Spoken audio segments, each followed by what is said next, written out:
Ya está.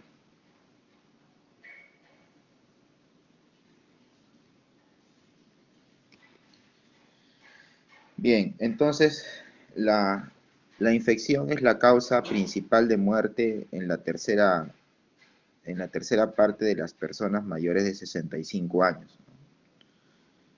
Tiene un marcado impacto en la morbilidad en los adultos mayores, alteraciones en la respuesta inmune cuantitativa y cualitativa ocurren en el envejecimiento.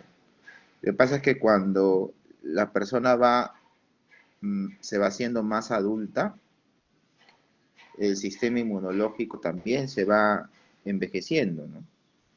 Y eso se llama inmunosenescencia, ¿no? Es la senilidad, por llamarlo así, del sistema inmunológico. Entonces, estos pacientes tienen mayor riesgo de hacer infecciones invasivas, ¿no?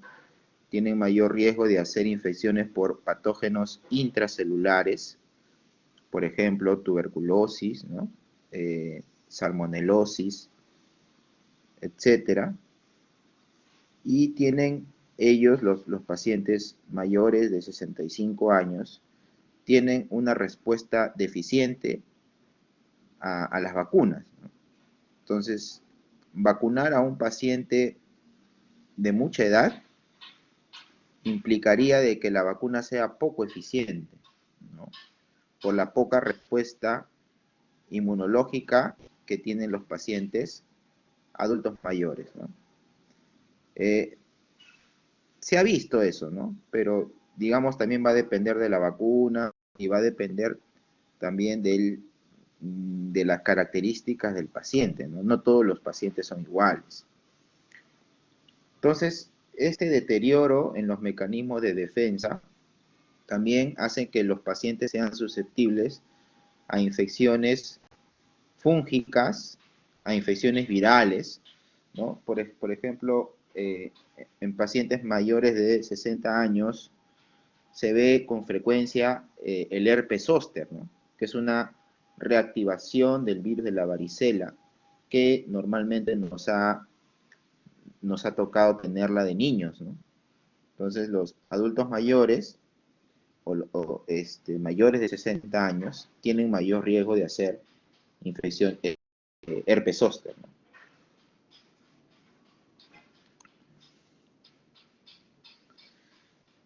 Entonces, lo que se ha visto en los últimos años es que la población de adultos mayores de 60 años se ha ido incrementando y se seguirá incrementando, ¿no? Se dice que para el 2050 habrán 2 billones de adultos mayores de 60 años, ¿no? Actualmente existen 243 millones en el 2013, ¿no? Seguramente ahora hay un poco más.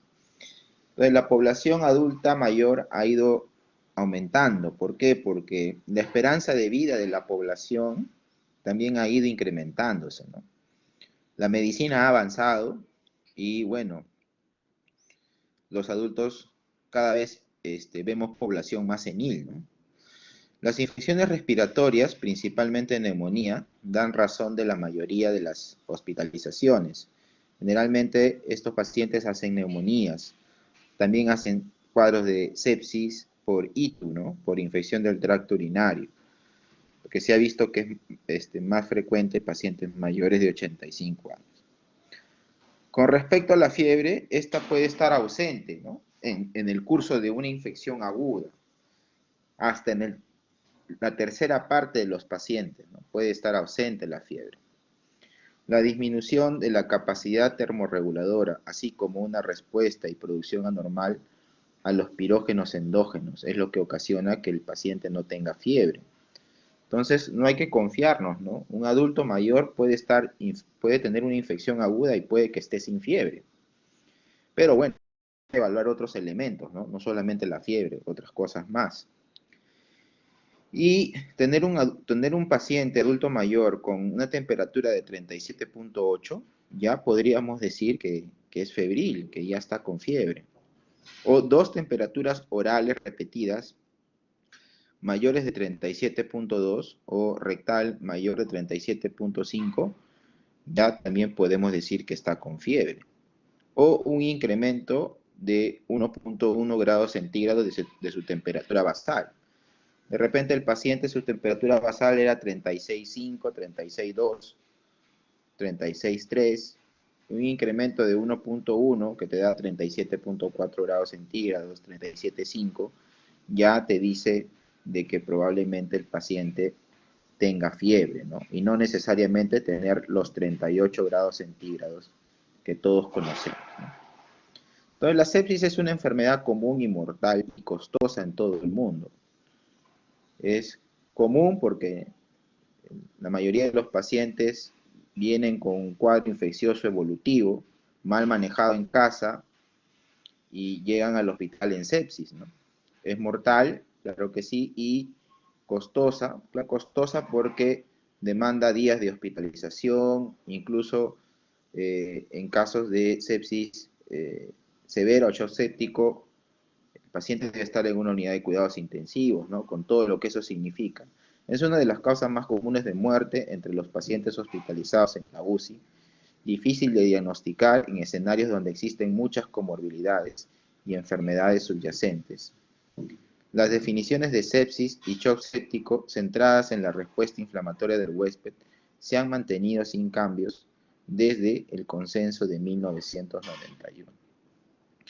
Avances recientes en la comprensión de la fisiopatología de la sepsis han determinado que no solo es la activación de la respuesta inmunológica, sino que también hay modificaciones en las vías no inmunológicas, como la cardiovascular, neurológica, autonómica, hormonal, metabólica y de la coagulación. O sea, antes se creía que la sepsis era una respuesta inmunológica exagerada, ¿no? Exagerada de un individuo frente a un cuadro infeccioso. Pero se ha visto que no solamente es la respuesta inmunológica, sino que también existen vías no inmunológicas que se alteran en el curso de una sepsis, ¿no?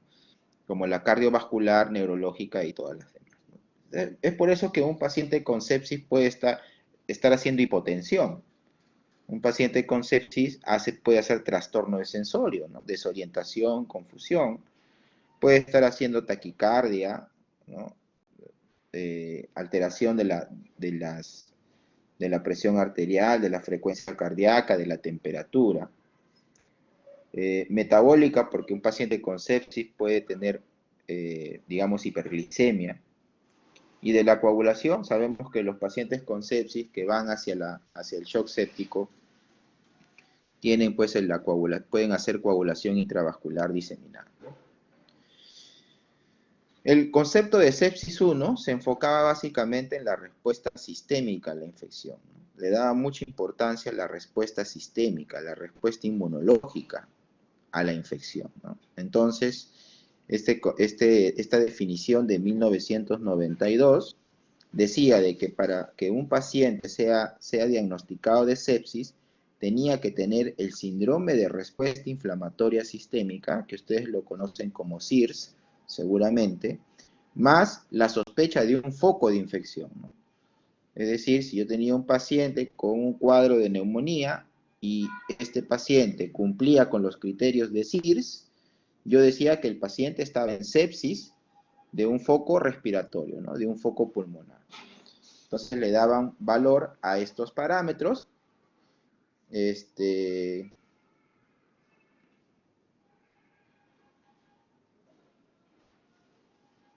A estos parámetros como la temperatura corporal,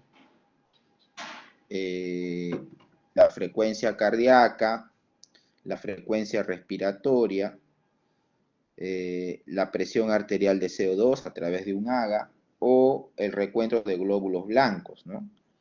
Ya sea 12.000 o menor de 4.000, o sea, es decir, leucocitosis o leucopenia, o un incremento del 10% de neutrófilos inmaduros, ¿no? Que ustedes lo conocen como, en el hemograma como abastonados, ¿no? También llamado desviación izquierda.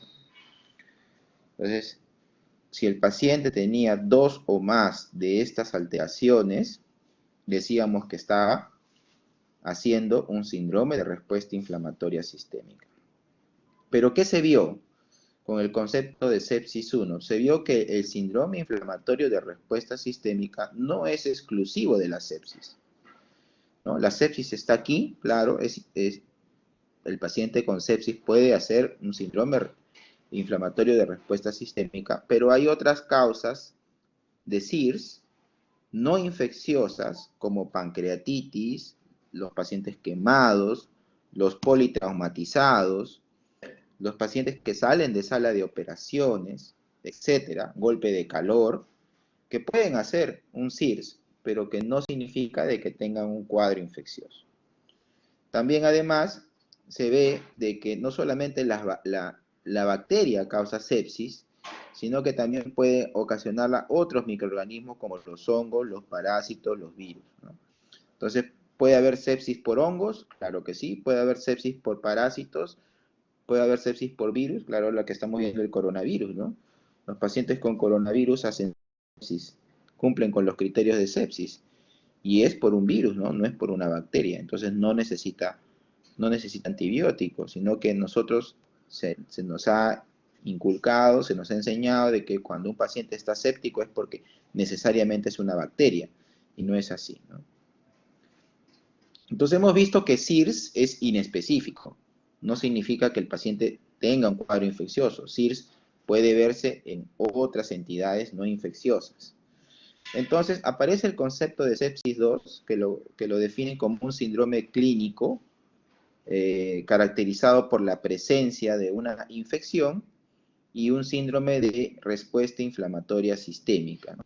El comité de expertos dijo que el SIRS carecía de suficiente especificidad para identificar a los pacientes con sepsis.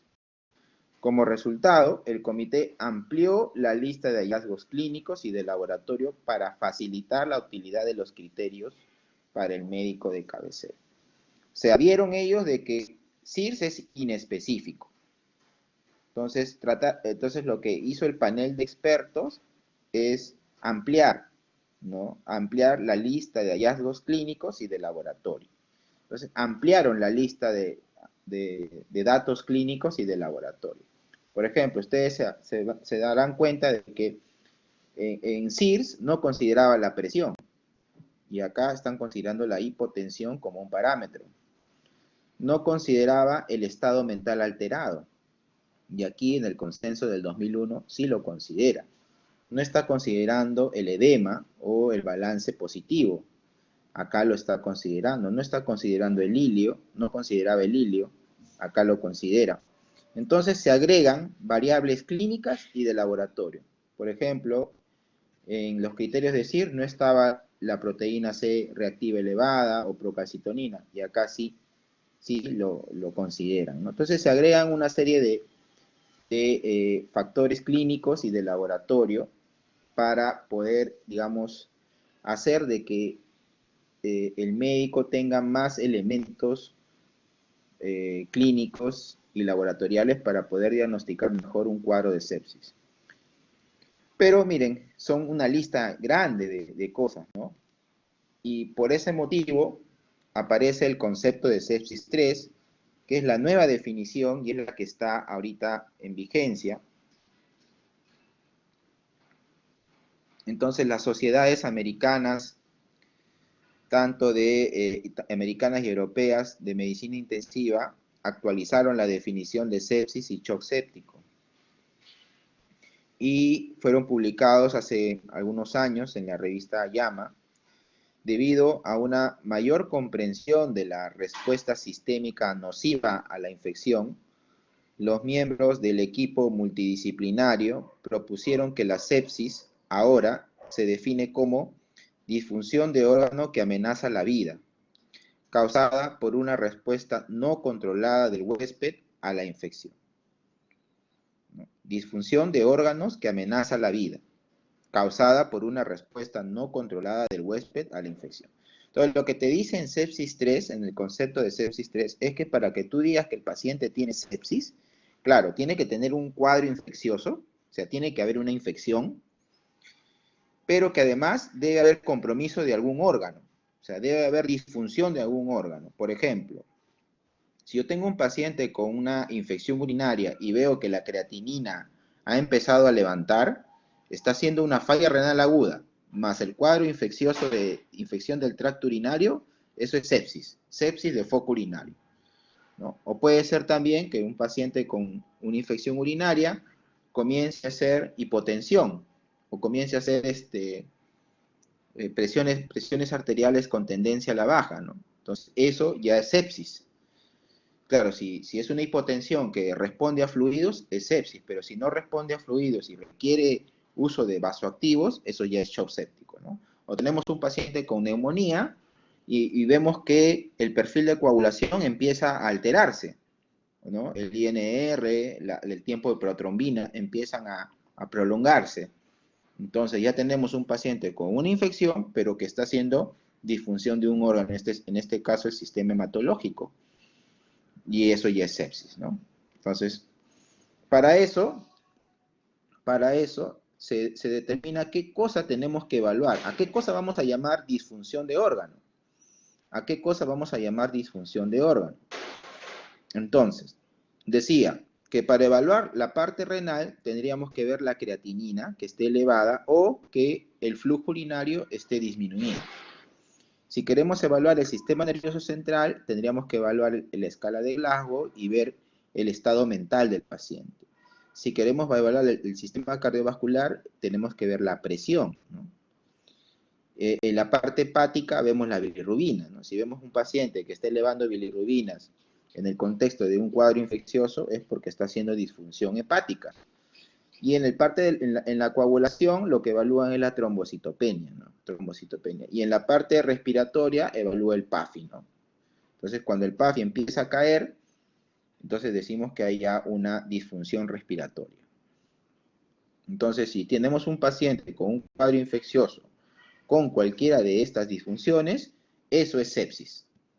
Si no hay disfunción, no hay ningún tipo de esta disfunción, no es sepsis. Se debe manejar como un cuadro infeccioso. Lo que se ha visto es que la mortalidad hospitalaria para pacientes con sepsis está disminuyendo porque, bueno, cada vez hay más terapias intensivas, hay medicamentos avanzados que hacen que el paciente se mantenga con vida, el ventilador mecánico, etcétera, ¿no? Entonces, hay más elementos que hacen de que el paciente pueda soportar esta inflamación y esta disfunción orgánica hasta que pase el cuadro infeccioso. Lo que se ha visto en este trabajo de varios hospitales en los Estados Unidos es que los pacientes con comorbilidades tienden a hacer sepsis, ¿no? Por ejemplo, los pacientes diabéticos, los pacientes con enfermedad pulmonar crónica, los pacientes con enfermedad renal, falla cardíaca, cáncer, ¿no? La media de tiempo que está un paciente con sepsis en UCI, 6.4 días, ¿no? Y que, según este trabajo, solo el 17% de los pacientes con sepsis tenían un cultivo positivo, ¿no? Eso también, o sea, eso también es un tema, ¿no? Porque la mayoría de las terapias probablemente son empíricas, ¿no? Son empíricas porque no hay un crecimiento de una bacteria, ¿no? Lo cual no significa de que no se cultive, ¿no? Se debe cultivar. Todo paciente séptico debe tener hemocultivos o cultivos del foco de infección. Lo que pasa es que algunos de ellos, de estos pacientes, vienen ya con antibióticos de su casa. Entonces, al hacer los cultivos, probablemente sea la causa de que los cultivos sean negativos, porque el paciente ya viene con antibióticos desde casa, ¿no? Entonces, vamos a hablar rápidamente de la fisiopatología. Habíamos dicho que para decir que un paciente tiene sepsis es porque este paciente tiene disfunción de algún órgano, ¿no? Y hablando del sistema cardiovascular, este sistema sufre importantes alteraciones, ¿no? Como por ejemplo, el gasto cardíaco puede estar normal o aumentado, pero con resistencia vascular sistémica baja. O sea, la resistencia vascular periférica o sistémica disminuye. ¿no? ¿Por qué? Porque acuérdense ustedes que en sepsis hay una liberación de sustancias inflamatorias, dentro de ellas el óxido nítrico, que hace que los vasos sanguíneos se dilaten. Y si se dilatan los vasos sanguíneos, pues la resistencia vascular periférica va a disminuir, ¿no? El lactato se encuentra incrementado en estos pacientes. ¿Por qué? Porque el lactato es un marcador de hipoperfusión tisular, ¿no? Y también es usado eh, para ver si el paciente, ahora lo vamos a ver en el manejo, ¿no? Para ver si el paciente necesita fluidos o no desde su ingreso. Bueno, vamos a ver ahora el bundle de la primera hora en pacientes con sepsis. ¿Qué cosa es lo que debemos hacer nosotros en la primera hora en un paciente con sepsis?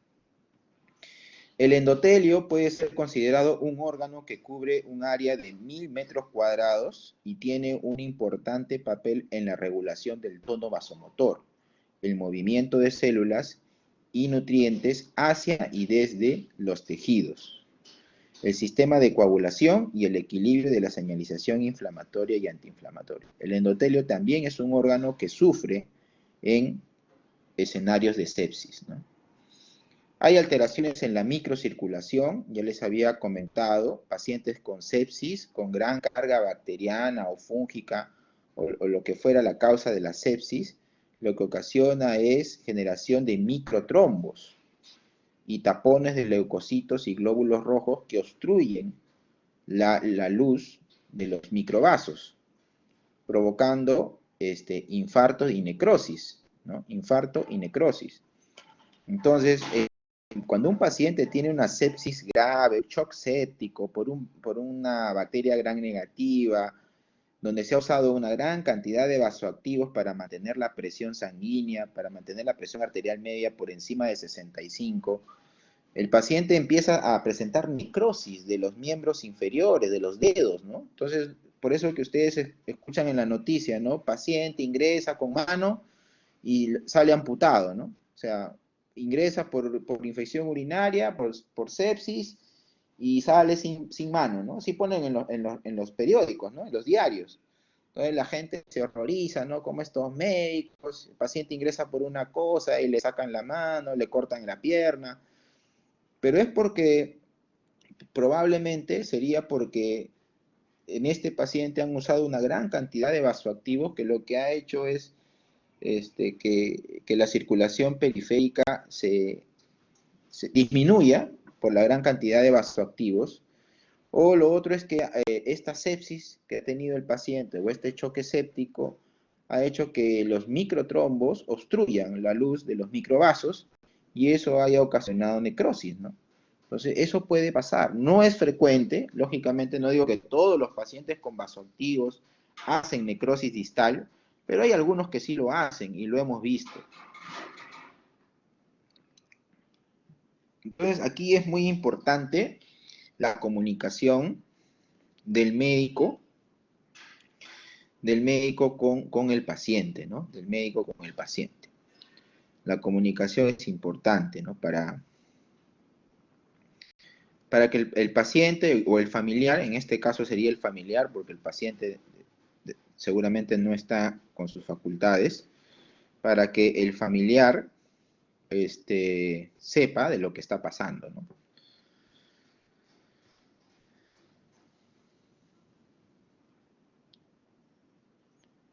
Bueno, también puede haber alteración respiratoria, ¿no? Un paciente con sepsis hay una gran cantidad de citoquinas inflamatorias que no solamente hacen que los vasos se dilaten, sino que también los capilares pierdan la permeabilidad. Entonces, en esa barrera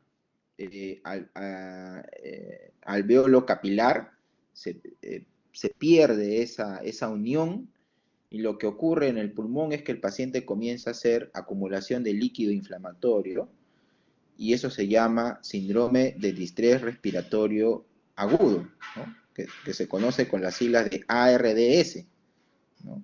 Y se debe pues, justamente a que estos capilares pulmonares pierden la barrera, ¿no? Pierden la barrera por la gran inflamación y se comienza a acumular líquido inflamatorio en los pulmones. No es que el paciente haya hecho una neumonía bacteriana, sino que la propia sepsis ha hecho que esta permeabilidad se incremente y se acumule líquido inflamatorio en los pulmones, ¿no? Eso se llama ARDS, ARDS, que puede ser secundario a la sepsis, ¿no?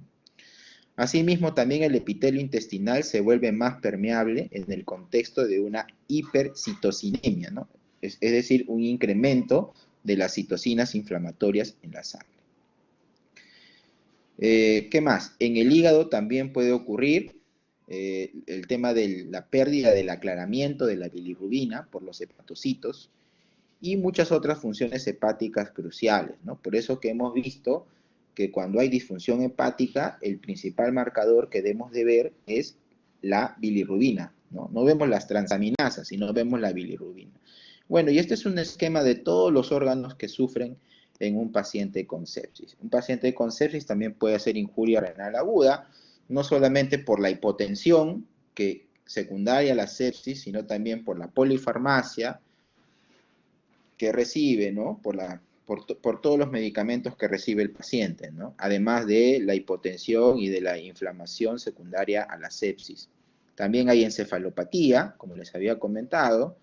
También el sistema inmunológico per se disminuye, ¿no?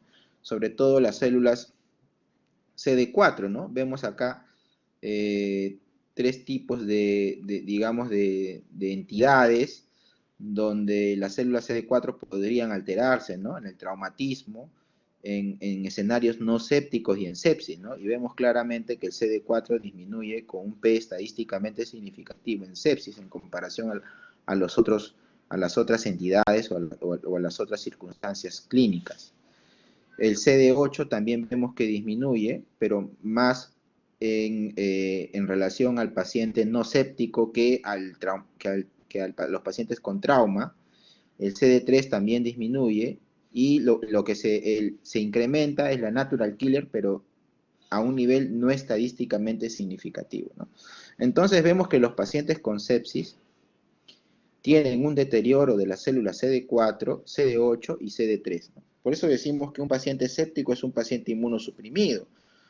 Por eso decimos que los pacientes sépticos o que se encuentran en la unidad de cuidados intensivos son más susceptibles a tener infecciones bacterianas por microorganismos como Pseudomonas, Acinetobacter, que son, digamos, entre comillas, oportunistas, ¿no? Son microorganismos, entre comillas, oportunistas porque justamente causan enfermedad en pacientes que tienen el sistema inmunológico deteriorado. O sea que sí hay un sistema inmunológico deteriorado. Incluso los linfocitos también se ha visto que caen en los pacientes con sepsis, ¿no?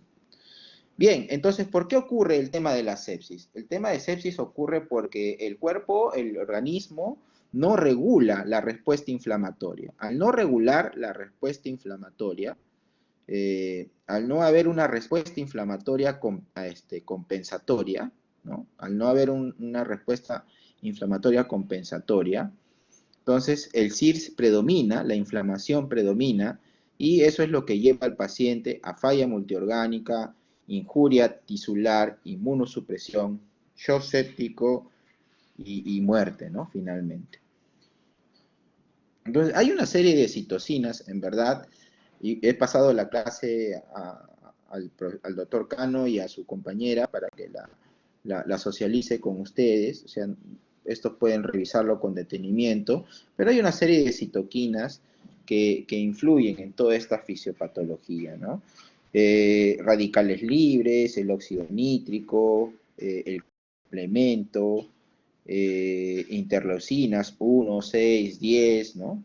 Acá vemos una serie de sustancias inflamatorias liberadas por estas células de tanto del sistema inmune innato como del adaptativo, que ocasionan o que están implicadas en la sepsis, ¿no? Por ejemplo, en pacientes con sepsis con falla de órgano, se ha visto que, por ejemplo, disminuye la apoptosis, pero incrementa el factor de necrosis tumoral alfa, la interleucina 6, las especies reactivas de oxígeno, hay mayor cantidad de anticuerpos, ¿no es cierto? Hay mayor cantidad de interleucina 6 por parte de las células T.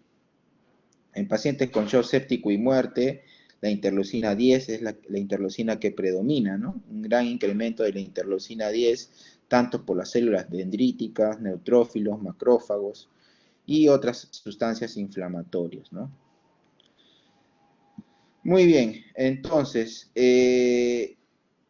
hay una gran cantidad de sustancias inflamatorias que ocasionan este fenómeno inflamatorio con falla de órganos, probablemente también en algunos casos tormentas citoquinas, muy similar a lo que también se ha descrito en coronavirus, ¿no? Que algunos pacientes hacen tormenta citoquina, algunos pacientes hacen síndrome inflamatorio multisistémico, ¿no?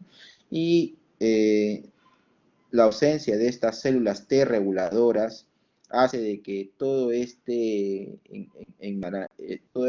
cóctel de sustancias inflamatorias siga ocasionando daño, ¿no? Tisular.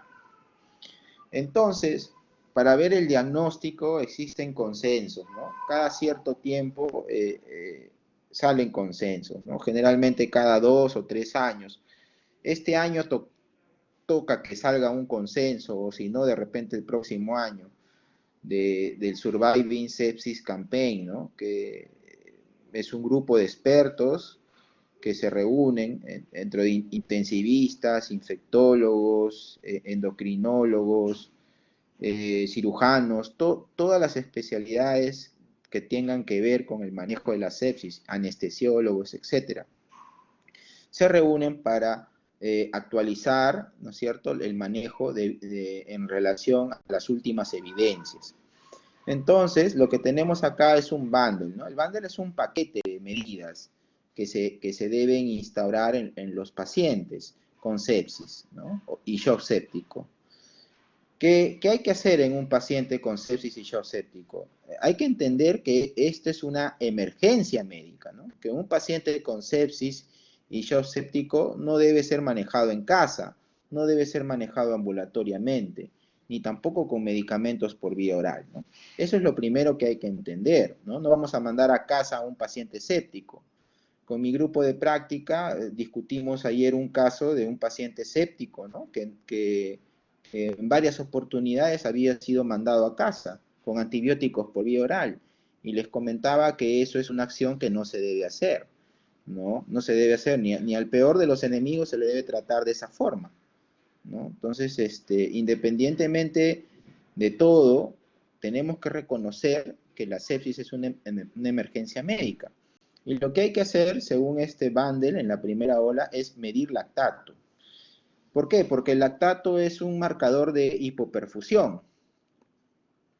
Y si el lactato inicial fue mayor de 2 milimoles por litro, debemos de volverlo a medir, ¿no? Volverlo a medir. Si es menor de 2 milimol por litro, entonces significa que mi paciente probablemente no tenga hipoperfusión tisular, ¿no? Entonces paso al siguiente punto, que es tomar los cultivos, ¿no es cierto? Tomar los cultivos. ¿Por qué tomar los cultivos? Porque si pienso que mi paciente tiene una sepsis de origen bacteriano, entonces debo tomar los hemocultivos antes de iniciar los antibióticos, ¿no? Para que los cultivos puedan ser provechosos, ¿no? Puedan ayudarnos a nosotros a saber qué bacteria, ¿no?, está ocasionando la sepsis en el paciente. Luego de tomar los cultivos, debo empezar con antibióticos de amplio espectro, ¿no? Y administrar fluidos, ¿sí? Después de mi primera medida si mi primera medida de lactato fue mayor de 2, le vuelvo a medir a la media hora, y si me sale que mi lactato está en mayor o igual a 4, o hay hipotensión, o sea, si hay hipotensión ya no tengo por qué estar midiendo el lactato o para tomar decisiones, ¿no? O sea, puedo medir el lactato, pero no me va a servir para tomar decisiones porque mi paciente ya está hipotenso. Y eso significa que ya necesito fluidos, ¿no? Pero en el caso de que mi paciente no esté hipotenso todavía, pero mi lactato, que estuvo en más de 2, ahora me sale en 4 o más, necesito pasarle fluidos, ¿no? Le paso cristaloides a razón de 30 mililitros por kilogramo en bolo, ¿no? En bolo, vuelvo a medir la presión a mi paciente. Si la presión se recupera o mi lactato disminuye, ¿no? Nos quedamos ahí, no necesitaría usar vasoactivos, pero si mi paciente, a pesar de haberle puesto fluidos, la presión arterial media no alcanza por encima de 65 milímetros de mercurio, entonces debo usar drogas vasopresoras, ¿no? Como noradrenalina, ¿no? Vasopresina, o dopamina o dobutamina, ¿no? Generalmente lo que usamos es noradrenalina, de primera elección, ¿no? De primera elección. Entonces, esto es, digamos, lo que estábamos conversando, ¿no? Lo primero que hay que hacer es medir el lactato y remedir, o sea, volver a medir si el lactato inicial fue mayor de 2, obtener los cultivos, administrar antibióticos, administrar fluidos, en el caso de que hay hipotensión o que el lactato que se remidió tenga valores de 4 o más, y aplicar vasopresores si no consigo mantener la presión arterial media a un valor de 65 milímetros de mercurio o más, ¿no? Entonces, eso es lo que hay que hacer a la primera hora, ¿no? Hay que tomar los cultivos. Acuérdense que son 2 botellas de hemocultivos que hay que tomar, una cantidad de 10 mililitros, o dependiendo de lo que te marque la botella. Generalmente las botellas te marcan, te ponen una marca ahí para saber hasta dónde hay que llenar de sangre. Acuérdense que los hemocultivos tienen que ser de sitios de venopunción distintos, o el cultivo de orina también, que debe ser tomado, si el paciente no está consciente, eso lo toma la enfermera, hace higiene de la región perineal, y luego a través con una sonda canaliza el meato urinario y obtiene la muestra de orina, ¿no? Para cultivo. También pedimos biomarcadores, ¿no? Como la proteína C reactiva y la procalcitonina, ¿no? Sobre todo la procalcitonina nos puede ayudar a determinar si el cuadro séptico se debe a una infección bacteriana o no, ¿no? La proteína C reactiva generalmente siempre está alta, independientemente del tipo de germen que ocasione la sepsis, ¿no?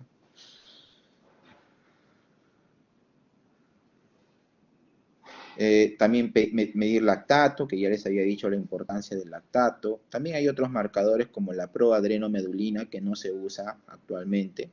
Y lo que quería que sepan es la importancia de las acciones que se tomen en la primera hora, ¿no? Todo esto que hemos conversado en la primera hora es muy importante, ¿no? Las acciones que se deben de tomar. Porque si nosotros nos tardamos mucho tiempo en tomar estas acciones, en realizar estas acciones, la mortalidad del paciente aumenta, ¿no? Si nosotros nos demoramos en iniciar antibióticos, por cada tiempo que pasa, por cada hora que pasa, que yo me demoro en iniciar los antibióticos, la mortalidad del paciente aumenta por cada hora que yo me demore en tomar una decisión. Entonces es importante realizar las cosas de manera concienzuda, de manera racional, pero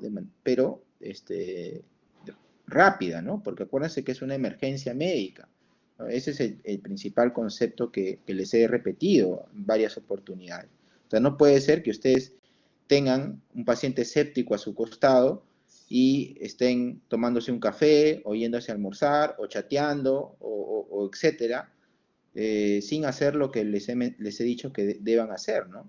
Porque cada tiempo que pasa, cada hora que pasa, ustedes le están proporcionando al paciente negligentemente más probabilidad de muerte, ¿no? Si es que no se actúa de manera correcta y rápida, ¿no? Entonces, los antimicrobianos se van a iniciar de acuerdo al foco de infección que ustedes están sospechando, ¿no? Pueden usar 1 o 2 antibióticos de acuerdo a la microbiología local, de acuerdo al foco de infección, etc., ¿no? La resucitación con fluidos, ¿no? Acuérdense que eso debe hacerse para mantener la presión arterial mayor o igual a 65 milímetros de mercurio. Si no se logra mantener esa presión arterial media, hay que usar vasopresores, ¿no? Entonces acá hay una serie de trabajos, un resumen de todos los trabajos que se han hecho para determinar qué fluido es el mejor. Y lo que se ha visto es que hay algunos que creen que la albúmina es mejor que los fluidos o que los coloides son mejores que los cristaloides. Lo que se ha visto en la mayoría de los estudios que ustedes ven en color amarillo o a naranja, si quieren, es que no hay diferencias entre usar uno y otro medicamento que aumente la volemia, ¿no? Porque el cloruro de sodio es un medicamento, ¿no? La albúmina es un medicamento, ¿no? Entonces, no se ha demostrado de que el cloruro de sodio o el lactato de Ringer o el Emaxel, que es un coloide, sea superior a cualquiera de ellos, ¿no? No hay diferencias, no hay diferencia. Entonces, pero lo que más se recomienda o lo que más se usa es el cloruro de sodio, ¿no? El cloruro de sodio es lo que se usa. El cloruro de sodio al 9 por mil o al 0,9% es lo que más se utiliza. Hay que hacer control de foco, ¿no? Si tenemos que el foco de la sepsis es una apendicitis necrosada, entonces hay que llamar a cirugía para que entre a operar y saque el apéndice y lave la cavidad peritoneal. De otra forma no se va a controlar la sepsis. Y si tengo un dispositivo invasivo infectado, pues también debo retirarlo, ¿no? Debo sacar el foco, ¿no? En cuanto a los vasoactivos, el noradrenalina es el más recomendado. Se ha visto que tiene menos efectos de tipo arrítmico en comparación a los demás. Antes se usaba mucho dopamina, pero la dopamina tiene varios efectos, ¿no? Y de acuerdo a la dosis es el efecto. Entonces, a veces te puedes pasar de la dosis, etcétera, y puedes ocasionar efectos adversos, ¿no? Por eso que la noradrenalina es el más recomendado. Y bueno, este es un resumen de lo que hemos conversado, ¿no? Este es un trabajo de Rivers. Rivers es uno de los pioneros en el manejo de la sepsis de tipo sistematizado, ¿no? O sea, para manejar la sepsis hay que ser ordenados, ¿no? No podemos alocarnos, ¿no? Claro, es una emergencia, pero tampoco podemos perder los papeles, no podemos perder el foco, ¿no? Dentro de lo que es una emergencia tenemos que mantener la calma, ¿no? Y dirigir, ¿no? Porque el médico es el que dirige el manejo de la sepsis. Entonces, este es un artículo antiguo, me parece que es del 2004, 2002, algo así. Pero bueno, sirve todavía para poder graficar lo que se debe hacer, ¿no? Por ejemplo, antes se medía la presión venosa central, ¿no? Con el catéter venoso central se medía la presión venosa central. La presión venosa central normal es entre 8 a 12 milímetros de mercurio. Pero si la presión venosa central era menor de 8, recomendaban uso de fluidos, ¿no? Ya sea cristaloides o coloides. Ahora ya sabemos que la presión venosa central no se utiliza, ¿no? Lo que utilizamos es la presión arterial o utilizamos el lactato, ¿no? Para poder saber si el paciente está con hipoperfusión o no, ¿no? La presión venosa central no se suele utilizar tanto, es más, ya no se utiliza, ya no se utiliza de manera rutinaria. Y luego se evalúa la presión arterial media, ¿no? Si la presión arterial media es menos de 65, a pesar de los cristaloides o coloides, te indica que debes usar vasoactivos, ¿no? Vasoactivos. Si a pesar de usar vasoactivos no alcanzas la presión arterial media requerida, tienes que dosar la saturación venosa central de oxígeno, ¿no? Si es menos de 70%, significa que el paciente necesita ser transfundido, transfusión de glóbulos rojos, ¿no? Y con eso, si mejora con eso, bien, y si a pesar de transfundir paquetes globulares, el paciente no controla la presión arterial, hay que agregarle agentes inotrópicos. Es decir, ya no le vamos a dar noradrenalina, sino le vamos a agregar dopamina. O sea, el paciente va a estar con 2 vasopresores, ¿no? Y finalmente, debo alcanzar con esto el objetivo terapéutico, ¿no? Debo alcanzar el objetivo de manejo. Muy bien. No sé si tienen alguna pregunta o comentario.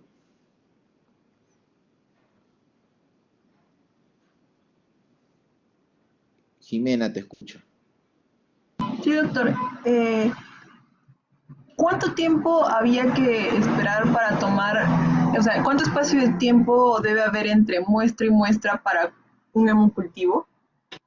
No hay un tiempo entre muestra y muestra. Puede ser incluso al mismo tiempo, ¿no? En un brazo tomas una botella y de inmediato te pasas a la otra botella, ¿no? Al otro brazo, ¿no? No hay un tiempo. Tampoco, antes se decía que los hemocultivos deberían ser tomados con fiebre, ¿no? Tampoco es todo antiguo, ¿no? No vamos a esperar todavía que el paciente haga fiebre para tomarle el hemocultivo, ¿no? O sea, basta que tenga una historia de fiebre y esté séptico para tomar los cultivos, ¿no? ¿Alguna otra pregunta o comentario? Lisette Turpo, Mamani Turpo. Sí, doctor, buenas tardes. Tenía una consulta. ¿De qué va a depender que usemos un catéter venoso central o periférico en estos casos de emergencia? En pacientes con choque séptico, que van a necesitar drogas vasoactivas como noradrenalina, se debe colocar un catéter venoso central, porque la noradrenalina no se pasa por vía periférica, ¿ya? Un paciente que requiere monitoreo hemodinámico, como los pacientes que tienen choque séptico, requieren catéter venoso central, ¿no? De repente un paciente que tiene sepsis y que no está grave y que puede ser manejado solamente hospitalizado, ¿no? En una sala de medicina, por ejemplo, que no necesita un monitoreo estrecho, continuo, a él de repente no es necesario colocarle un catéter venoso central. Pero a los que van a requerir vasoactivos, a los que van a requerir grandes cantidades de fluido, los que requieren monitoreo hemodinámico continuo, ellos sí necesitan un catéter venoso central.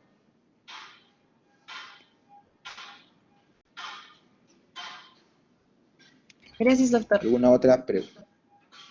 Gracias. ¿Alguna otra pregunta? Ok. Eh, bien, yo creo que esta es la última clase. Bueno, no sé si es la última del curso, pero al menos es la última que me ha tocado a mí. Bueno, les quiero agradecer por la presencia, por la colaboración en todo sentido. Me parece que es un grupo bastante bueno y esperamos pues que esto del coronavirus se solucione para que puedan estar haciendo sus prácticas como debe ser, ¿no? Muchas gracias y suerte y éxitos en lo que les queda de carrera y en su profesión futura. Hasta luego. Gracias, doctor.